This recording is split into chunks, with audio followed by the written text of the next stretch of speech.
चेत कर्मणस्ते मता बुद्धिर्जनार्दन, तृतीय अध्याय में उठाया फिर अर्जुन कि आपके मत में, आपके सिद्धांत में ज्ञान यदि श्रेष्ठ है, या ऐसे चेत कर्मणस्ते मता, बुद्धि, बुद्धि का अर्थ है यहाँ ज्ञान, तत्किम कर्मणि घोरे माम लियो, जैसे आप ही साधारण कर्म, यज्ञ याग आदि कर्म तो चलो ठीक है, पर मेरे को तो आप ये कह रहे हो युद्धस्व, तो युद्ध कर, घोर कर्म है बाबा, जहाँ बड़ा भारी खून खच्चर होता है, ऐसे योग।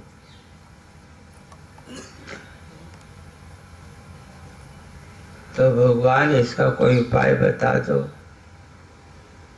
आप अच्छे, मैं आपका शिष्य बन गया, आपका जो है आज्ञाकारी बन गया, तो अच्छी बात तो मेरे को कहते नहीं। पर कोई ऐसा गुरु थोड़ा ही होता है कि अपने प्रिय शिष्य को जो है, जो बढ़िया से बढ़िया है, उसको तो करे ये तेरे लायक नहीं है, उसके लिए दूसरा ही कर दे। तो बेचारे का मन टूट जाता है कि गुरुदेव कैसे हमारे, देखो अच्छी चीज, जो बढ़िया रसगुल्ला था, वो कहे तू नहीं खा, तू गुड़ खा ले, बस तेरे लिए वही। अब मन तो चाहता है कि रसगुल्ला देते गुरु जी, तो इसका उत्तर आपको कल देंगे। हरि ओम तत्सत। हरि ओम। पूर्णमदः पूर्णमिदं पूर्णात् पूर्णमुदच्यते पूर्णस्य पूर्णमादाय पूर्णमेवावशिष्यते। ओम शांति। पापमवाप्स्यसि, पाप लगेगा तेरे।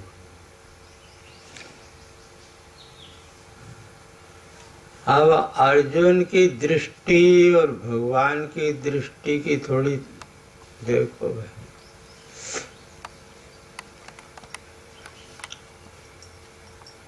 असल में कई एक दृष्टि से ऐसा होता है कि कुछ कर्म ऐसे होते हैं कि किसी की दृष्टि में वो खराब लगते हैं, और किसी की दृष्टि में वो अच्छे लगते हैं। कर्म के अंदर अच्छा बुरा नहीं होता हो ना, वो तो शास्त्रीय विधान है, जिसके लिए जो कर्म विधान किया है, स्वे स्वे कर्मण्य विरता संसिद्धिं लभते नरः।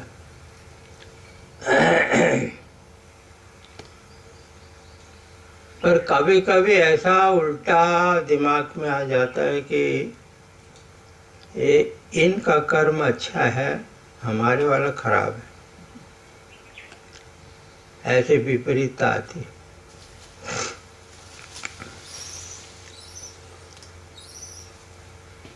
एक सन्यासी है, उसके लिए कई नियम लिखे हुए हैं।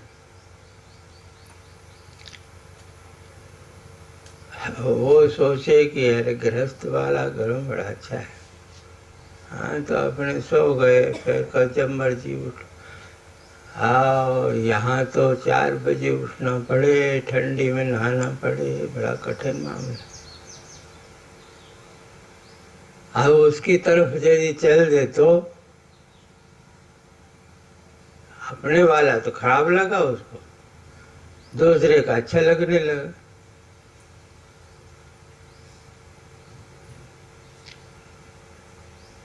और किसी कभी कभी दूसरे का खराब लगने लगता है, अपना अच्छा लगता है, ये भी होता है। कई गृहस्थ होते हैं, महात्मा बड़े अच्छे, बस ना दुकान करनी पड़े, ना हल जोतना पड़े, ना पैसा कमाना पड़े, और बढ़िया बढ़िया खाना। आओ महाराज, आओ महाराज, बड़ा सत्कार, बड़ा सत्कार। ये गृहस्थी में तो बड़ा भारी झंझट है। क्यों नहीं अपने लाल कपड़े कर लें, और क्या, अच्छा ही तो है।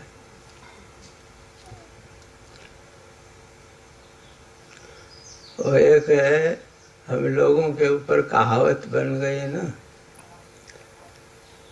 मूड मुड़ाए 3 गुण,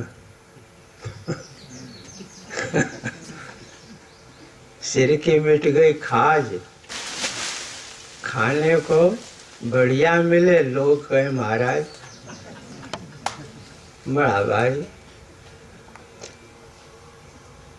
अब देखो एक दृष्टि मात्र हुई ना, अरे सन्यासी अच्छा है कि गृहस्थ अच्छा है कि किसका कर्म ठीक है? किसी का ठीक नहीं है, किसी का बेठीक भी नहीं, सब ठीक। शास्त्र अपने अधिकार के अनुसार उसको बतलाता। आप शास्त्री जी से भागवत सुनते हैं ना, तो उसमें एक ब्राह्मण की कथा है महात्म्य में। संतान नहीं होती थी उसको, मरने के लिए चल पड़ा। वहाँ एक सन्यासी महात्मा मिल गया, बड़ा योगी था। योगियों का ये होता है ना, उसके माथे की तरफ देखते ही विधाता का जो लेख होता है वो पढ़ लेते हैं।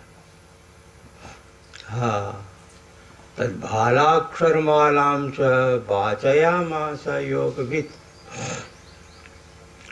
उसके मस्तक की रेखाएं होती हैं, कुछ अक्षर उन्हीं को समझ में आते हैं और उनको नहीं आते। विधाता लिखता है, ब्रह्मा जी के अक्षर होते। महात्मा ने कहा ब्राह्मण देख, एक जन्म मानी 7 जन्म तक तेरे कोई संतान तो है नहीं, हमने देख ली। ऐसा कर, तू मेरी बात मान ले, तू महात्मा बन जा, तेरे को संन्यास दे देता हूं और आनंद से आपने बैठ करके भजन करना। ब्राह्मण तो बड़ा गुस्सा आ गया उसको महात्मा के ऊपर। हो कहे महाराज फिर नहीं बोलना ऐसी बात। कहे क्यों भाई, कहाँ तेरा सन्यास, कहाँ हमारा गृहस्थ आश्रम, बताओ। हाँ, गृहस्थ सरसो लोके, इसमें तो रष्ट पकता है। देखो गृहस्थी में बड़ा रस होता हो, घर में चाव म्याव बच्चे, कोई कूद रहा है, कोई खेल रहा है, कोई टीवी चला रहा है, कोई है। हाँ, और कई बच्चों का मुंह चूमने को मिलता है। कभी ये कम रस है क्या? बहुत रस। संन्यास शुष्क है भाई, ये संन्यास तो बड़ा सूखा है। कोई नहीं है, माला टरका रहा बैठा बैठा, ना कोई रोने वाला ना कोई धोने वाला। अब क्या है इसमें? कोई रस है संन्यास में? अब विचार करो कि भाई ये किसमें रस है। सन्यासी वाला कोई कोई अच्छा लगता है, कोई खराब लगता है, कोई गृहस्थ को अच्छा मानता है। हमारे महात्मा थे हरिद्वार में, संन्यास लेने के बाद में फिर कर्मकांड में, क्योंकि शिखा श्रोत्री नहीं रहा तो फिर कर्मकांड का अधिकार नहीं होता ना। जिसके माथे पर चोटी नहीं सिर में और यज्ञोपवीत नहीं है जनेऊ, वो कर्म में आहुति, अग्नि में आहुति नहीं डाल सकता देवताओं के नाम। वो अलग बात आ रही है समाज की, चलो भाई की शुद्धि कर देते हो ठीक, पर बात ये है कि उसमें विधि होती। हाँ, ये तो उतरवा लिया सन्यास के समय। अब बतलाओ, अब उस महात्माओं को फिर जो है, बड़े महात्मा बन गए थे, हजारों उनके शिष्य हैं, भक्त हैं। अब क्या किया जाए, हमको तो कर्मकांड तो करना पड़ेगा। बाद में फिर सिखा रखी, सूत्र लिया, हालांकि निषेध है, अब वो अच्छा लगा ना, फिर उससे पूछा भी गया कि स्वामी जी आप तो इतने बड़े महात्मा, कहते क्या करूं मन नहीं मानता, जब तक ये ना करूं कर्म कांड मेरे मन में ही नहीं आते। तो वो प्रिय लगा उसको, अच्छा खराब नहीं है वो, आपकी दृष्टि है वो। अर्जुन यहाँ कहता घोरे माम नियोजयसी। देखो भगवान किसी को जबरदस्ती नहीं जोड़ते, या नियोजयसी का प्रयोग कैसे कर दिया, परंतु अर्जुन को लगा कि भगवान बार बार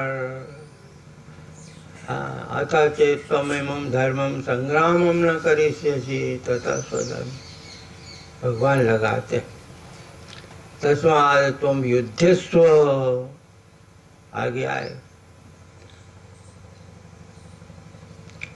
भगवान जानते हैं स्वभाव कि ये क्षत्रिय है।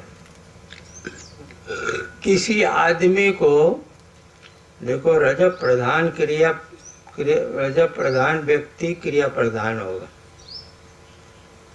उसको आप कहो कि तो माँ के संयम सप्ताह में बैठ जाए भाई मौन 1 घंटा, नहीं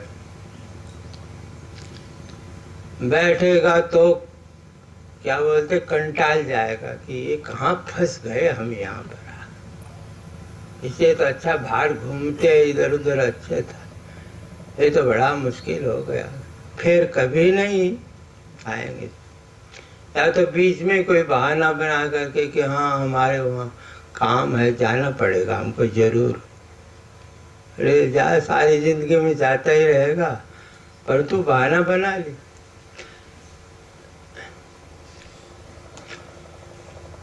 एक महात्मा थे,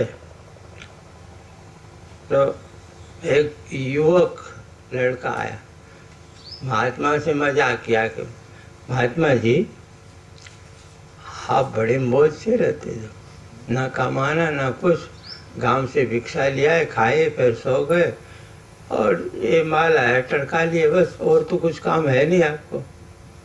महात्मा ने कहा बेटा ये माला जो है ना ये बड़ी कठिन फिर ना, बड़ा कठिन, तेरा हाल चलाना जो है ना वो सहज है, माला फेरना कठिन। कह लो महाराज अच्छा ऐसा करो एक दिन अदला बदली कर लो,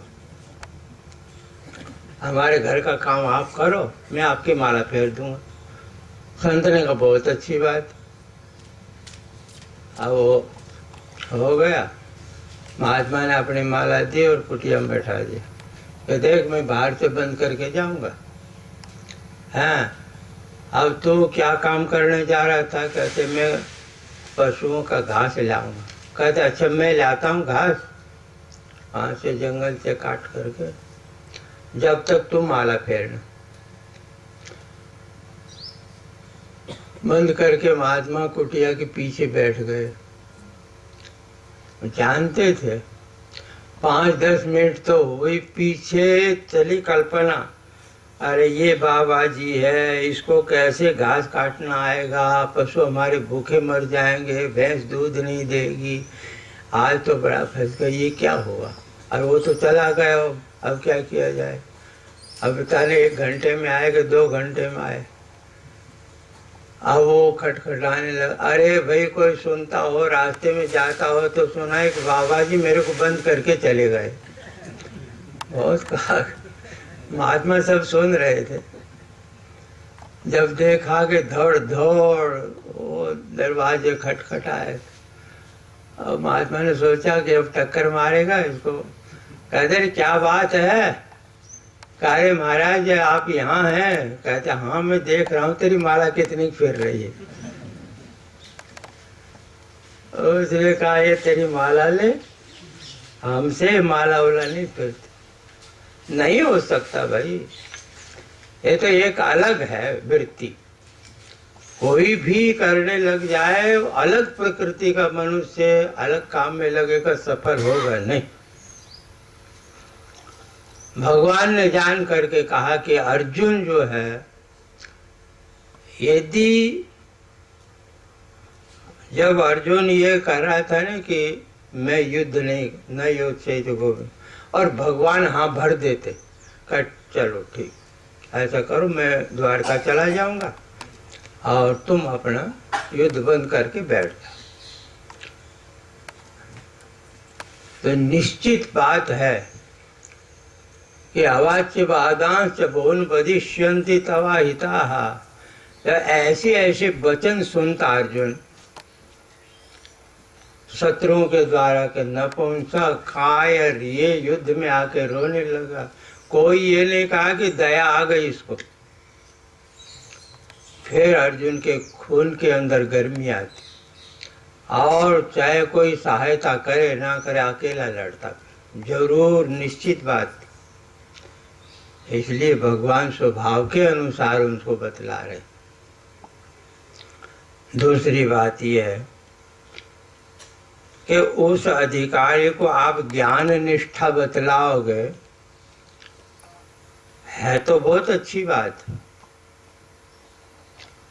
और ज्ञान निष्ठा का साधन उसने नहीं किया तो भाई पैसा तो कमाया नहीं ना, आपके कोई मेहनत करी, रसगुल्ला आपको अच्छा लगता है, क्या करोगे बोलो? अरे या तो उस सामान को ले आओ जिससे रसगुल्ला बनता है, और कोई जानकार से बनवाओ तो, या तुम्हारे पास पैसा है तब खरीद करो। ऐसे ही ज्ञान निष्ठा बहुत अच्छी है, पर भगवान ने कहा कि देखो ये जो दो प्रकार की निष्ठाएं हमने शास्त्र में, उपनिषदों में बतलाई, लोकेस्मिन् द्विधा निष्ठा पुरा प्रोक्ता मया, उसका अधिकारी अलग है। सांख्यानाम ज्ञान योगेन निष्ठा प्रोक्ता, और योगियों की कर्मयोग से।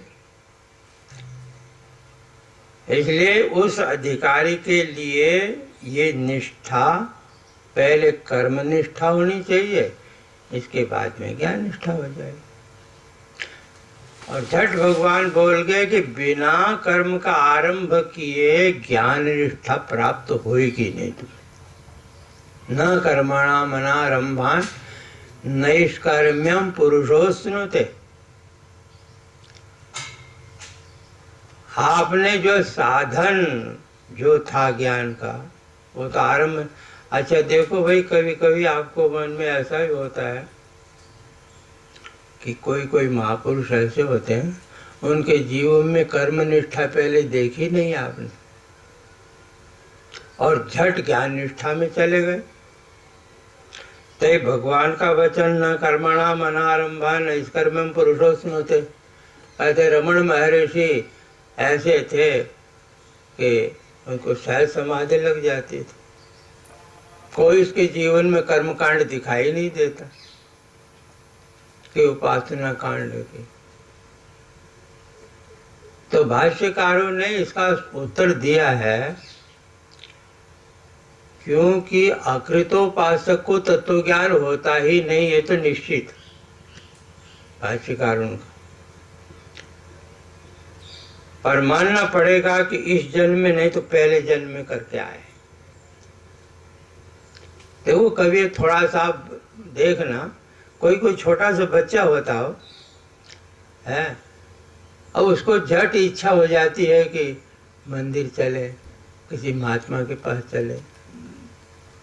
अभी एक माता जी आए थे 2-4 दिन पहले, वो कहते हैं कि हमारा बच्चा जो है स्वामी भास्करानंद जी महाराज के पास में, और जब वो बीमार हुए तो वो कुछ लग रहे थे इंजेक्शन आदि, तो बच्चा रोने लगा कि मेरे गुरुजी को इतनी तकलीफ क्यों। अभी छोटा बच्चा है, उसको क्या समझ इस बात की कि कितना ज्ञान है, कौन है, क्या चीज, क्यों कि जन्मांतरीय संस्कार है उसको। तो ये तो घर में अनुभव कर सकते हो कि कैसा इसका संस्कार है। तो जन्मांतर में यदि उसने कर्म उपासना करके तैयार होकर के आया तो यहाँ जट ज्ञान हो जाए।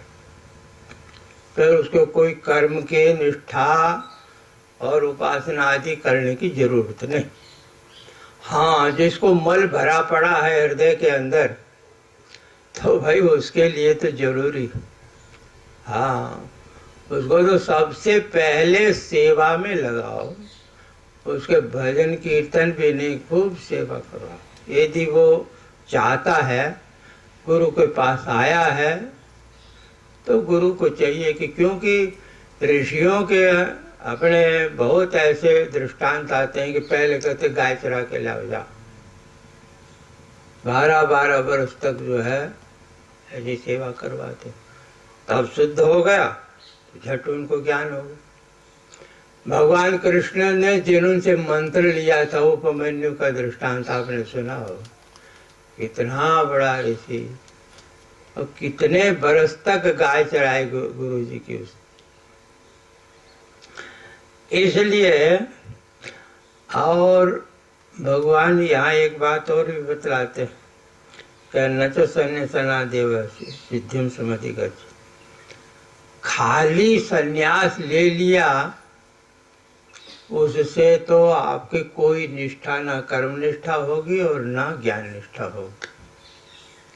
ये तो बहुत समझ करके लेना पड़ता है, आगे का विचार कर। ओम पूर्णमदः पूर्णमिदं पूर्णात् पूर्णमुदच्यते पूर्णस्य पूर्णमादाय पूर्णमेवावशिष्यते।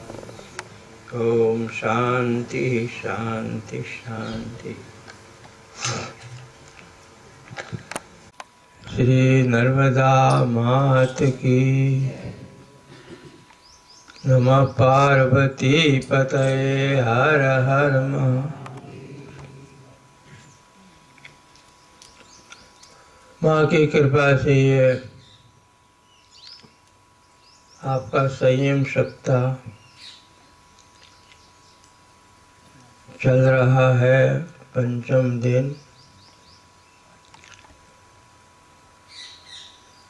कई साधक लोग अपने जीवन की कई ग्रंथियां सुलझा रहे हैं। कई शंकाएं साधना में होती हैं। केदार बाबा रात्रि को माँ की वाणी सुनाते। जिन्होंने माँ के दर्शन नहीं किए अथवा किए हैं तो नहीं सुन सके, उनके लिए तो अमृत है। मुख्य लक्ष्य रखना चाहिए कि हमारे जीवन में शांति कैसे प्राप्त हो। संयम सप्ताह का तात्पर्य ये समझो कि जैसे अब बैठते शांति से, वैसे घर में जाकर के भी यही शांति हमारे पास रहे। और भाई ये शांति तो आपको मिलेगी कब? जब किसी शांत तत्व के पास पहुंच जाओ, जहाँ कोई भी हलचल नहीं है, और वो है गीता के हिसाब से आपूर्यमाणम अचल प्रतिष्ठम समुद्रमाप प्रविशन्ति यद्वत्। जैसे हजारों हजारों नदियां समुद्र के अंदर जाकर के समाप्त हो जाती, रात दिन हजारों वर्षों से नदियां पड़ रही हैं उसमें, पर समुद्र वैसे को वैसे।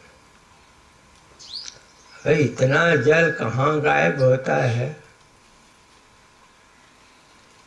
बस ये तो दृष्टांत दिया है भगवान कृष्ण ने, दृष्टांत के रूप में रहा कि अपूर्यमाण है, वो ऐसा नहीं कि नदी नहीं गिर रही थी कि आप सारी नदियों को बंद कर दो तो समुद्र सूख जाए, ऐसा नहीं। वो अपूर्यमान है, परिपूर्ण है, और उसकी प्रतिष्ठा अचल है। वही नदियां गिर गई तो उफन करके न और बाहर आ जाए, जैसे घड़े में पानी भरने के बाद डालो तो बाहर आ जाता। अचल प्रतिष्ठा। तद्वत इसी प्रकार से यम कामा प्रविशन्ति, ये संसार के जितने भी झंझट है, कामनाएं, कामना तो एक उपलक्षण मात्र है। जो कुछ है श्रोत्र इंद्रिय का विषय, भाग इंद्रिय का विषय, सारी इंद्रियों का विषय, सब प्रवेश करते रहते।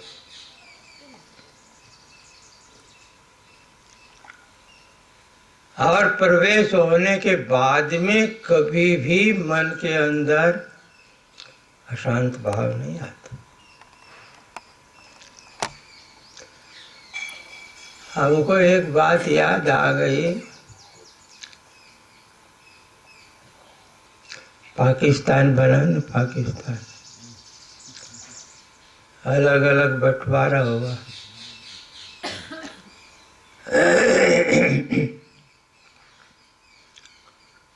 कुछ गृहस्थ आए, हमने देखा उनको, पर वहां पर एक बहुत बड़े संत जाते थे, सत्संग करते थे, उनके ही वो शिष्य थे।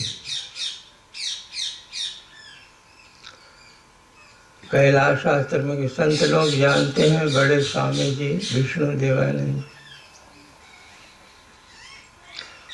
इतना बड़ा सेठ जिनके इतने कारखाने चल रहे हैं, इतने नौकर हैं, इतनी बिल्डिंग हैं, इतनी धन संपत्ति है,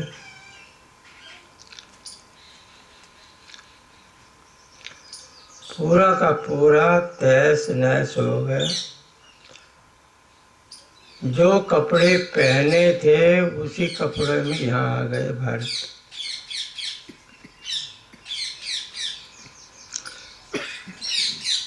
उनका नाम था लाला बाल मुकुंद,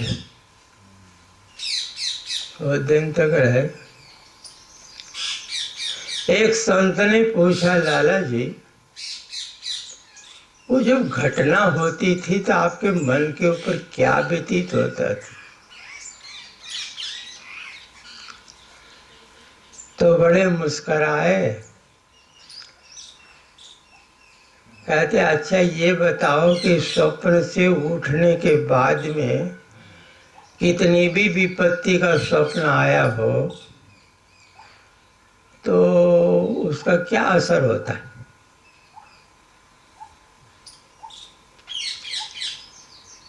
स्वप्न था, स्मृति शेष है स्वप्न, स्मृति शेष होता है, उसी का नाम स्वप्न है। वस्तु अभावत। और यदि कुछ भी होता तो हम शिष्य अपने गुरु को कलंक लगाते। देखो, जरा सा मन में उथल पुथल होती तो इसका अर्थ है कि आपके गुरु जी ने आपको कुछ सिखाया नहीं। संत ने कहा, हम तो सन्यासी भगवा कपड़े के, पर असल सन्यासी आप।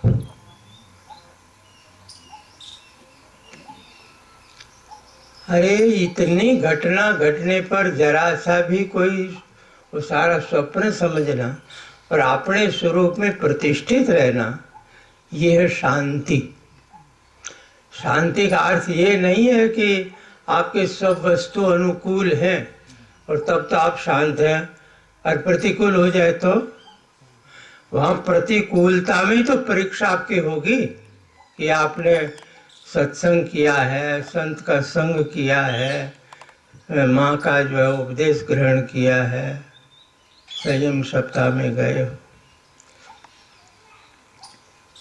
ये 7 दिन ऐसे नहीं है कि 7 दिन के बाद में फिर आप जो है वैसे के वैसे कोरे के कोरे नहीं। ऐसा एक जीवन बनाओ कि कहीं पर भी है कोई स्पर्श ना करे। तद्वत कामायम प्रविशन्ति सर्वे स शांतिम आपनोति। वो शांति की प्राप्ति करता। इसलिए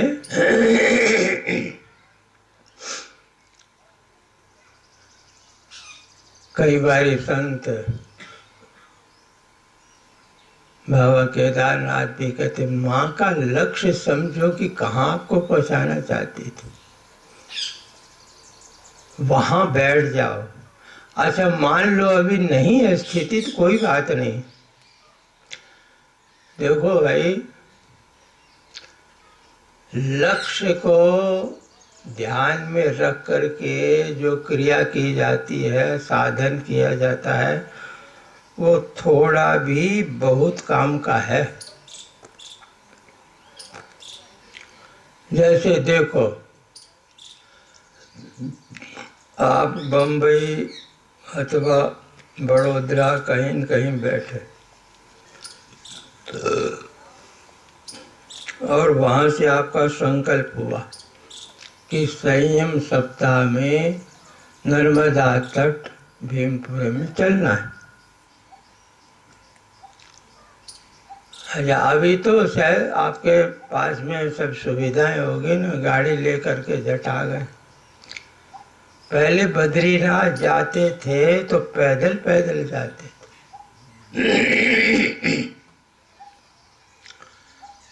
पर घर से जब संकल्प आता है तो लक्ष्य जो है हृदय के अंदर प्रविष्ट हो जाता कि बद्रीनाथ हमारा लक्ष्य प्राप्ति।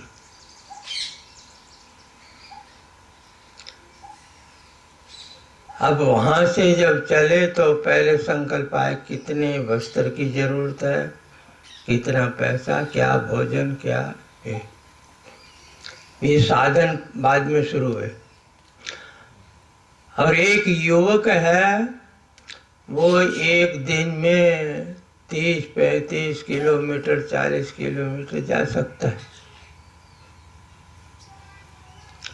और एक डोसी माँ है, हाथ में लकड़ी है, जय बद्री विशाल करके चलती है। यदि उत्तर की तरफ बद्रीनाथ की तरफ लक्ष्य है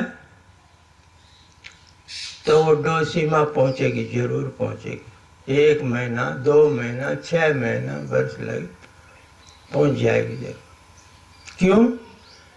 कि लक्ष्य की तरफ मुंह है। और यदि 30-35 किलोमीटर चलने वाला युवक का मुंह कहीं दूसरी तरफ हो गए तो वो नहीं पहुंच सकता। साधन जब करते हैं तो आपका मुख अपने लक्ष्य की तरफ है कि माँ कहाँ हमको पहुंचाना चाहती थी, क्या हमारा स्वरूप है, शास्त्र क्या बोलते हैं, संत क्या।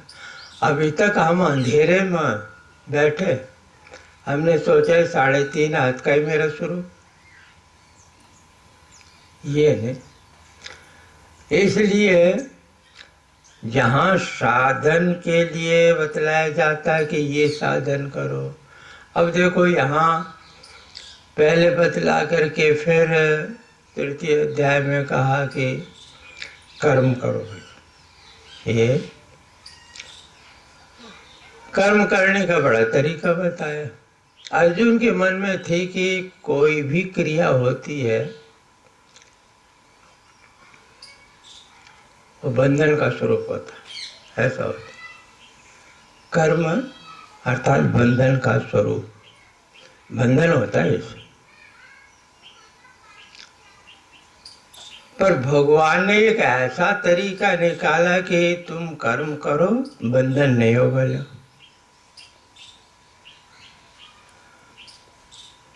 तो ये एक श्लोक आप तैयार कर लेना, ये कि यज्ञ अर्थात कर्मणोन्यत्र लोकोयम कर्म बंधन।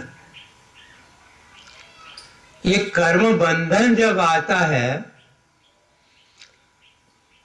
तो यज्ञार्थात कर्मण अन्यत्र,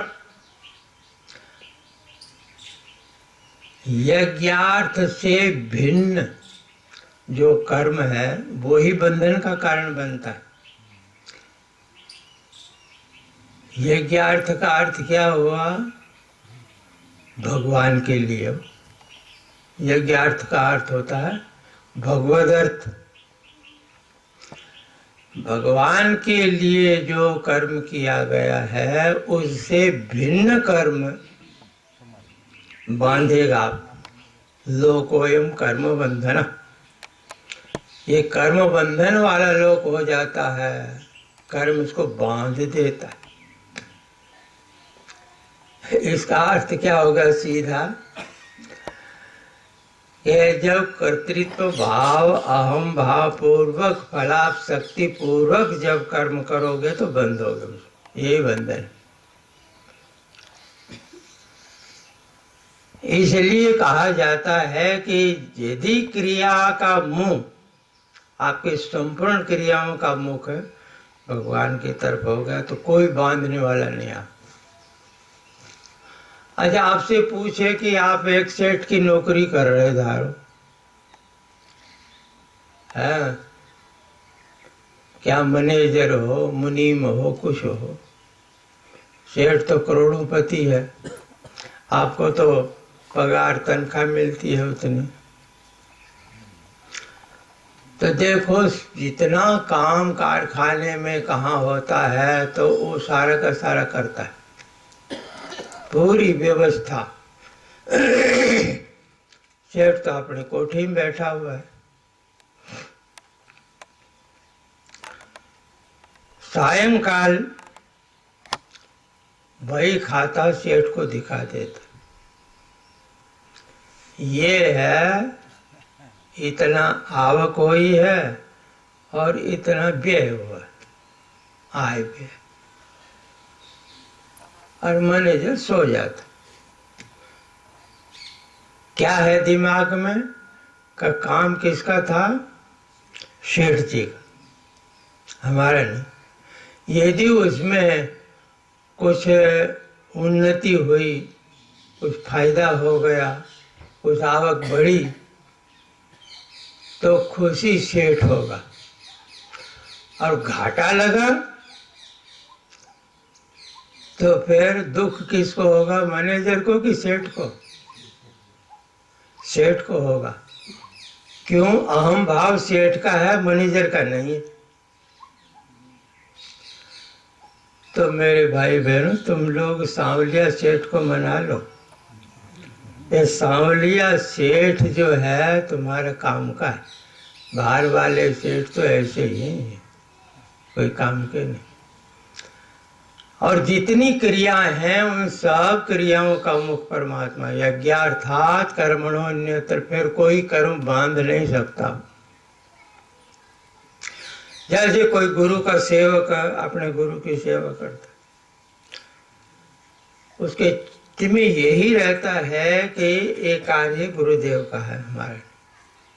चाहे वो आश्रम में झाड़ू लगा रहा, देखो ना बड़े बड़े सेठ होते हैं, भक्त लोग होते हैं, तो गुरु के अपने घर में तो उनके कई नौकर रहते। हाँ, दासी सता अपि विविध धूर दास्यम, कितने सेवक हैं, बहुत नौकर चाकर, पर वहां जाकर के गुरु के आश्रम में अपने आप झाड़ू लगाते।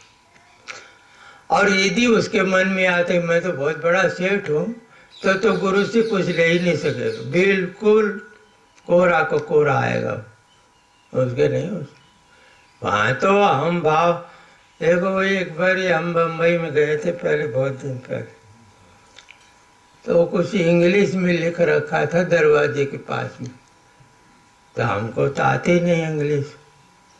एक से पूछा कि क्या लिख रखा पत्थर पर, तो लिखा था कि जहाँ बूट उतारते हो, जूता चप्पल उतारते हो, उतार करके भीतर आ तो अहंकार को भी यहीं छोड़ के आना भीतर, ऐसा लिखा था। है? हाँ, ये तो बाबा जी जानते हैं भाई। तो बताइए, इसका अर्थ है कि सब जगह ये नियम लागू है। किसी संत के भीतर जाओगे तो ना अहंकार को तो जूतों के पास रखो। अहंकार वो जूते जैसा ही है, वो कोई अच्छी चीज नहीं है। इसलिए आपको जो है ये ध्यान रखना पड़ेगा कि आसक्ति फलाशक्ति रहित तभी होगे जब उस कर्म का मुख परमात्मा की तरफ। तस्मादसक्तः सततम कार्यम कर्म समाचर, असक्तो ह्याचरन् कर्म परमाप्नोति पुरुषः। बस सबसे बड़ा बंधन कोई है तो ये अहंकार आसक्ति है, फलाशक्ति होती है। बाकी का देखो भाई, ना तो ये मकान किसी को बांधता, ना ये वृक्ष किसी को बांधता है क्या? पर घर नहीं बांधता, तुम्हारे कपड़े नहीं बांधते, कोई और वस्तु तुमको बांध देती। बंधन आया कहाँ से? फिर किसी को जैसे बाहर रस्सी से बांध दो तो ऐसा तो किसी ने बंद, पर लोग शिकायत करे कि क्या करे महाराज, एक घर गृहस्थी का बंधन में ऐसे पड़े हैं कि हम कुछ कर ही नहीं।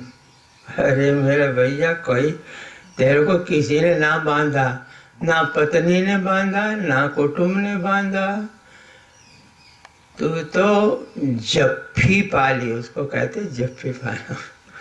किसी को जो है ऐसे पकड़ के रखा के और पेड़ के जप्फी पाली, वो कहा जी पेड़ ने मेरे को पकड़ा, छोड़ा दो छोड़ा दो। अरे खाक छोड़ाएगा तू, अपने आप छोड़। हाँ, इसलिए देखो, एक सेठ ने जो है एक कार मोटर खरीदी। पहले जमाने में 25-30 हजार की आती थी। तो लाए, बड़ा खुश हो गए कि आज हम कार वाले हो गए। ये तो होता ही। 2-4 दिन में कोई बच्चे खेल रहे थे। अब बच्चों को क्या पता कि कितनी मूल्य की चीज। एक बच्चे ने लोहे की कील लेकर जैसे दीवार में लकीर लगाते हैं, मारा जोर से और लकीर निकाल दी, उसको रोगन निकल गया उसका। अब सेठ को पता लगा, उसने कहा ये किसका बच्चा है, मैं मुकदमा करूंगा ये। फिर पता लगा कि ये लड़का भी तुम्हारा ही है। बड़ा दुख हुआ। सेठ आने से कहा क्या किया जाए, बड़ा नुकसान हो गया। अब सेठानी कहे रोटी तो खा लो, कहते ना भूख ही नहीं आज हम। बड़ी गजब की बात है। अच्छा, 2-4 दिन के बाद में एक भाई आया, उसने कहा भैया हमको तत्काल गाड़ी की जरूरत है, आपकी गाड़ी बिकाऊ हो तो हमको दे दो, हमको लेके जाना। कहा था हाँ है तो बिकाऊ, परंतु यह है कि थोड़ी सी कुछ लकीर लग गई है उसमें, बाकी सब गाड़ी नहीं है, तो थोड़ा सा पैसा कम दे देना। कहा हाँ कोई बात नहीं। वो खरीद के ले गए। ले जा रहा था तो इसके बाद में जब शहर से बाहर निकला, गांव से कुछ किलोमीटर, एक्सीडेंट हो गया। और इतना भयंकर एक्सीडेंट हुआ कि गाड़ी चूर चूर हो गई। किसी आदमी ने उससे कहा कि आपने जो गाड़ी बेची थी ना, वो बड़ा एक्सीडेंट हो गया। हरे राम राम राम, कुछ दर्द नहीं हो, कोई कष्ट नहीं है। एक लकीर ने इतना भयंकर स्थिति कर दी कि रोटी ना खाए और आज वही गाड़ी टूट गई तो बंधन किसने, गाड़ी ने किया था क्या? ओम पूर्णमदः पूर्णमिदं पूर्णात् पूर्णमुदच्यते पूर्णस्य पूर्णमादाय पूर्णमेवावशिष्यते। ओम शांति शांति शांति।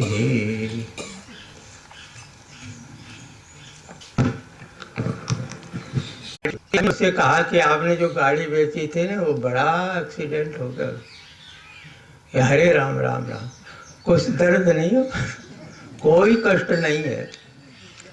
एक लकीर ने इतना भयंकर स्थिति कर दी कि रोटी ना खाए, और आज वही गाड़ी टूट गई तो बंधन किसने, गाड़ी ने किया था क्या?